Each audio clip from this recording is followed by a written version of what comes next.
చీకట్లో నుంచి బయటికి వస్తూ ప్రతి మహిళ ఒక కుటుంబాన్ని సమర్థవంతంగా నడిపే మహిళ ఖచ్చితంగా రాష్ట్రాన్ని దేశాన్ని అద్భుతంగా మలచగలదు అండల్లో ఎలాంటి ఆశ్చర్యం లేదు. అయితే బయట సామాజికంగా జరిగే వాటి మీద అవగాహన కొంత లేకపోయినప్పటికీ ఎంతో ఫాస్ట్గా కూడా దాన్ని గ్రాస్ప్ చేసుకొని ఈరోజు పాలిటిక్స్లో ముందుకు వస్తున్న మహిళలు ఎంతమందో ఉన్నారు. ఈరోజు ఒక ప్రాక్టికల్ ఎగ్జాంపుల్గా కూడా నేను కూడా మీ ముందున్నాను. ఇదివరకు ఎప్పుడు కూడా రాజకీయ అనుభవం నాకు లేదు.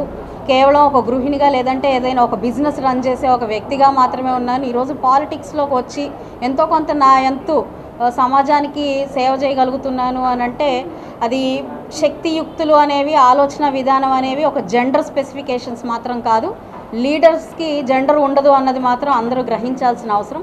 లీడర్షిప్ క్వాలిటీ ఉంటే చాలు, మహిళ కాదా అన్నది ఇక్కడ సమస్య రాదు. కాబట్టి ఆ క్వాలిటీస్ ఉన్నవాళ్ళు రాజకీయాల్లోకి రావాలి.